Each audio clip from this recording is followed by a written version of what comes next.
थोड़ी शांति बनाए रखें। अब हम समय को देखते हुए लेकर के चलेंगे कि किस तरीक़ा से भगवान ने मामा कंस का वध किया है। इस कथा को लेकर के चलेंगे।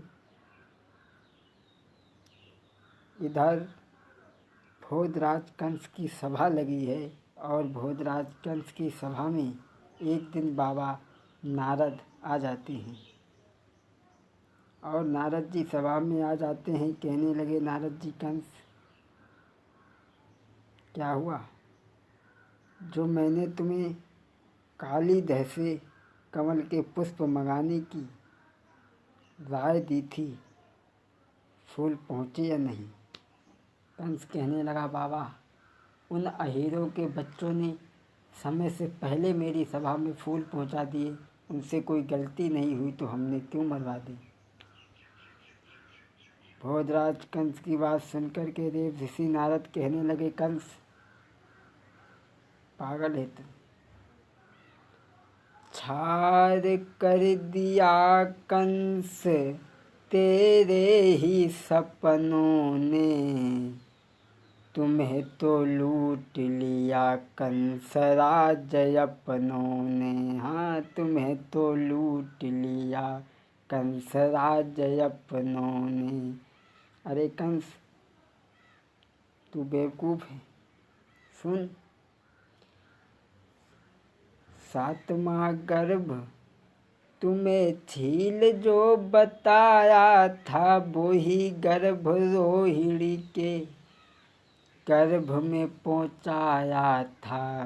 जो सातवां गर्भ तुम्हें खंडित बताया था, वो गर्भ खंडित नहीं हुआ था।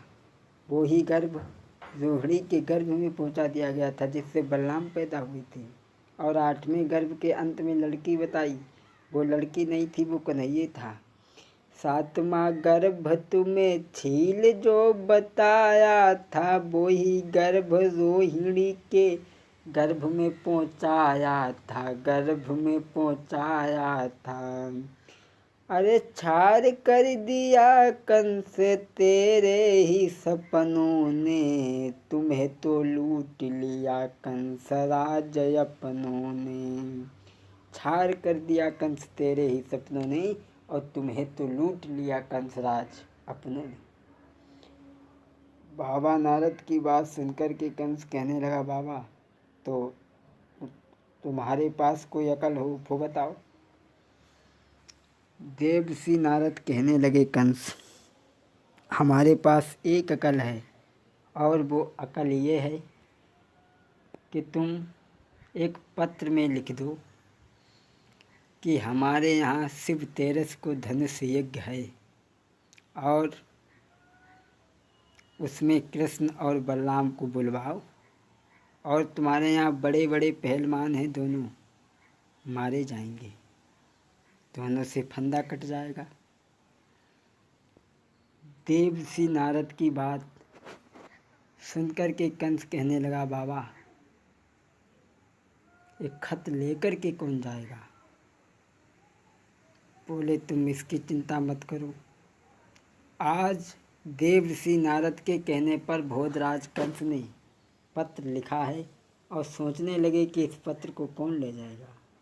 सोचा, इस पत्र को अक्रूर के सिवाय कोई नहीं ले जा सकता, क्योंकि भैया भैया के तो सामने कुछ झुकना पड़ेगा ही। आज अक्रूर को बुलवाया है कंस ने और कहा है, अक्रूर जी, ये चिट्ठी लो, तुम वृंदावन में चले जाओ। आरे तुम ब्रजमंडल में जाऊ, कहो न ग्वालन तेरे जाई। आहा, अरे तुम ब्रजमंडल में जाऊ, कहो न ग्वालन ते जाई। और चलो हमारे संग, भेंट मामा ने भिजवायो। अरे संग सब ब्रजवासी आवे, अरे संग सब ब्रजवासी आवे।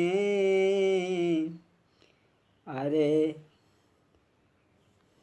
अरे जाई ग्वालन ते कही दीजो, चलो हमारे संग भेंट मामा ने भिजवायो। अरे संग सब ब्रजवासी आवे। अरे संग सब ब्रजवासी आवे। अरे बहुत सो मंगल मंगवावे, करें दान हम बहुत बहुत सो गौर समंगवावे। भैया चाचा तुम ब्रज मंडल को चले जाओ आज। अरे जाई ग्वालन ते कही दियो,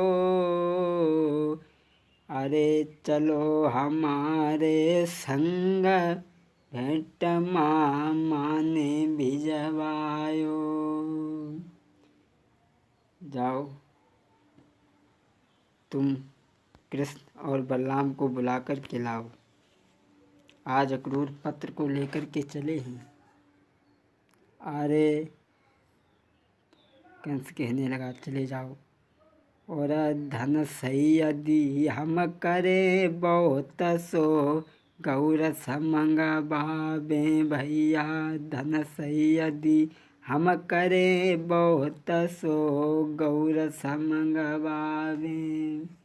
आज कंस ने अक्रूर को भेज दिया है। अक्रूर पाती को लेकर के वृंदावन में पहुंच जाते हैं और पूछ रहे हैं भैया कि नंद बाबा की झोपड़ी कौन सी है। एक लड़का ने नंद बाबा की झोपड़ी तक पहुंचा दिया और जैसे ही नंद बाबा ने अपने मित्र को देखा तो भाग करके गले से लगाया और पूछने लगे, मित्र कैसे हमारी याद आ गई? और तो सब सही हैं? बोले हाँ भैया सब। अक्रूर कहने लगे भैया कुछ भी ठीक नहीं है, मैं तुम्हारे अच्छे के लिए नहीं आया हूँ मित्र। और आज अक्रूर जी रोए कि क्या बोले ही भैया। आरे शिव तेरस को माम कंस ने मेला लगवायो। रोने लगे अक्रूर। अरे शिव तेरस को माम कंस ने मेला लगवायो, और मोको दो भिजवाई कृष्ण बलराम को बुलवायो। अरे ब्रात तुम मति मानो झूठी, हो नहार बल बानहार को लीली गई थी खूंटी। अरे के अक्रूर रोई रहे ठाणे, और कर्म लिखी नहीं मिटे करो चाई लाखों चतुरैया। अक्रूर जी कहने लगे भैया मैं तुम्हारे अच्छे के लिए नहीं आया। और इधर अक्रूर जी ने पाती दी है। पाती को देख करके आज नंद बाबा रोने लगे। और इधर कन्हैया बलराम उधर से आ जाते हैं और उन्होंने पूछा बाबा क्या है। बाबा ने कोई जवाब नहीं दिया। बोले बेटा जा तू घर में जा। घर पहुँचे हैं कन्हैया बलराम दोनों। आज मैया से कहने लगे हैं माँ चाचा अक्रूर आए हुए हैं, मामा कंस ने धनुष युद्ध रचा है, उसे मैं देखने के लिए जाना चाहता हूँ। आज जैसे ही कंस का नाम सुना तो मैया कहने लगी बेटा वहाँ नहीं जाने दूंगी मैं तुम्हें, वो तुम्हें मरवा देगा। कंस कहने लगा, माँ तू दुखी मत हो, रो मत।